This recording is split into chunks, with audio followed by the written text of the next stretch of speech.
People have been talking about this issue for a decade now, arguing that some people who think audiobooks aren't reading are gatekeeping the prestige, arguing about whether reading a physical book visually puts the information in your brain more effectively. But here's the thing.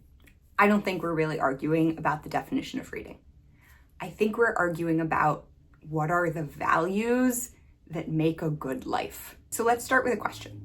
Which of these things do you think is essential to the nature of reading? Do you care about reading as an act of cognitive effort that requires work and practice? Do you care about reading as an aesthetic experience? Do you care about reading as accurately conveying information? Do you care about the imaginative project of co-creating a world along with the author? How important is it that reading be accessible to everyone? How important is it that reading be a tool for creating an educated populace that is capable of democracy and self-determination? As you may be realizing, your answers to these questions don't just tell you what you think about reading. This video is going to analyze those different sets of competing values and how their relative importance might impact your answer to whether audiobooks count as reading. Let's start with the idea of reading as a form of cognitive labor. If you think that reading is supposed to be kind of a struggle, that the work and the challenge and the effort put in are essential to the reward that you get out. There are lots of people you can imagine, from the scientists putting a man on the moon to ultramarathon runners to Olympians, for whom the struggle and difficulty and challenge in an activity is a huge part of the virtues of that activity. And lots of people feel that way about reading too. They set themselves goals and challenges. They're trying to read more books this year than they read last year. If you are coming from a mindset where part of what makes reading great is struggling through the difficulty to get to a reward, then by making reading easier, less cognitive work, audiobooks are taking something away. And I think that there are plenty of people who have a valid concern that in our era of abundant technology, life is becoming too easy. For you, there's a connection between friction and meaning, or frictionlessness and meaninglessness. Yeah. How do you draw that? I mean, I think the idea is that when things are a little too easy, it's tough to find meaning in it. Like, if the way I think it might be best to visualize it is WALL-E. So like, if you're able to kind of lay back and, watch a screen on your little chair and just have smoothies delivered to you, like, it's tough to find meaning within that kind of WALL-E lifestyle. Technology is taking the difficulty out of things, and that difficulty is actually important to the significance and the meaning of those activities. And if you're coming from that perspective, listening to an audiobook in the background while you drive or while you cook just isn't the same thing as sitting down and struggling through words on a page. Okay, so what if you take a functional view? What if you think of books as communicating a set of information from one brain to another brain? I found this very interesting clip of John Green talking about whether audiobooks count as reading.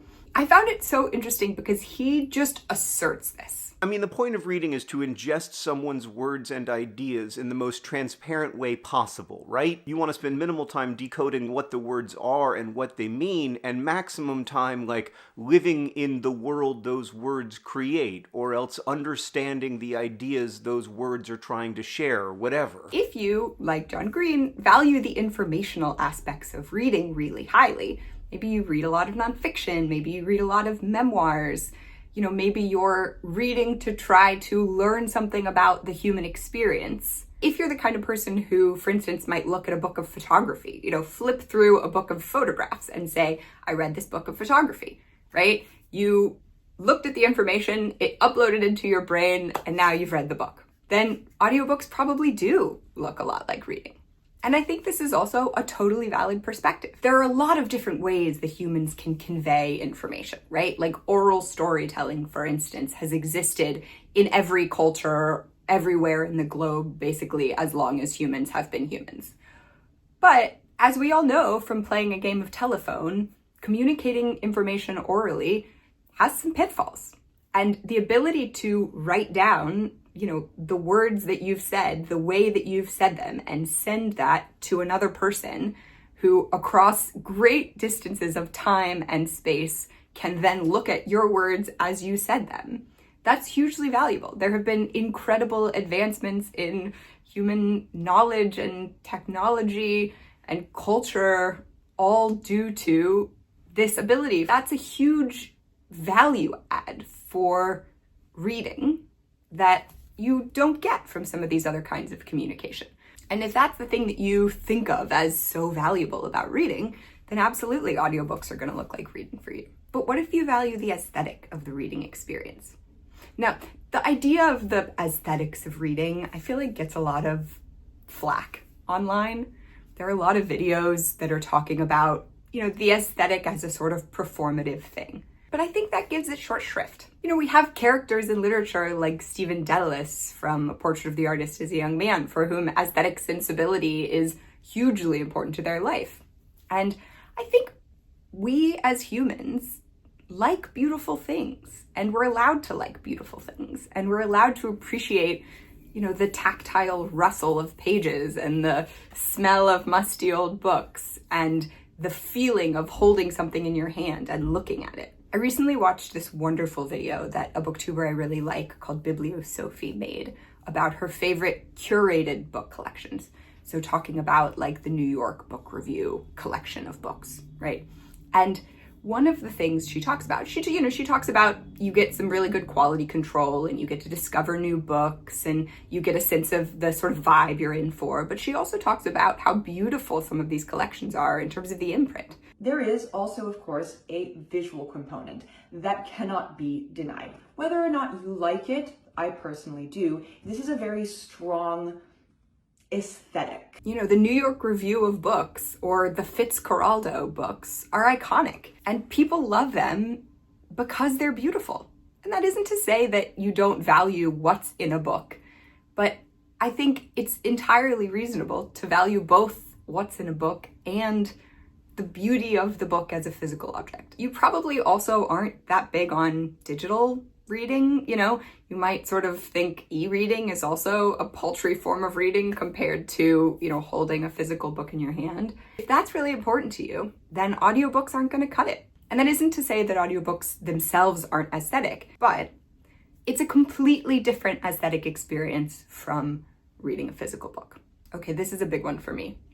What about the imaginative experience? I think for some people, the most important thing about reading is that it's a collective activity that is committed between the author and the reader. The author puts words on a page, and then the reader has to create this entire, visual and audio experience in their mind. And both the way in which you are creating the same fantasy that the author gave you, and also the slippage and ambiguity where you're creating a different fantasy than the one the author gave you. For some people, for me, that is one of the most important facets of what it means to read. So this is someone for whom the idea of reading an audiobook might actually make a lot more sense than the idea of reading a book of photography, right? Because when you're listening to an audiobook, you are engaging in the same kind of collaborative exercise, of imaginative exercise that you are when you read a physical book. Whereas if you read a physical photography book, you're looking at photographs. The author has taken the photograph, put it on the page, and then you're looking at exactly the photograph as they presented it. And there isn't really an imaginative collective exercise being carried out. And if you're someone for whom this imaginative and collective activity is what makes reading so special, then you're likely to think that audiobooks serve that key function equally well. But what if you're someone who's worried about the state of global democracy? At universities all around the country, professors are reporting a problem. Students can't read books. This is true even at elite colleges and universities. In one required class at Columbia, students are often expected to read about a book a week. But in the past couple of years, students have started telling their professors that they can't do it. One student told her professor that she had never been required to read an entire book. If you're coming from a perspective where you're worried that tech is ruining kids' attention spans and their critical thinking skills and stealing from them the ability to evaluate complex ideas. And maybe you're concerned that our dependency on technology that is owned by just a few billionaires makes us all very vulnerable. Then you might think reading has inherent value beyond other hobbies, like, say, doing jigsaw puzzles, in its ability to sustain democracy. Actually, weirdly, I think reading books is an important element of democratic plural society because it reminds you there's more to life than your own experience. And you might have really complex feelings about whether audiobooks count as reading in a way that is sort of related but distinct from the ideas of reading as cognitive effort and work. The physical act of reading builds mental muscles that can be useful and can contribute to people's ability to exercise other related mental muscles like deep analysis and critical thinking. Not to say that it's absolutely necessary, right? You can definitely build deep critical thinking skills even if you don't have that ability, but it's a habit and a practice that can really contribute to your ability to hone these other key skills. You know, not trying to multitask, not zoning in and out, but really just sitting there staring at a page and imagining what's going on. Forcing your mind to go through this work and effort primes it to be able to do these other kinds of difficult tasks. And if you're coming from that perspective,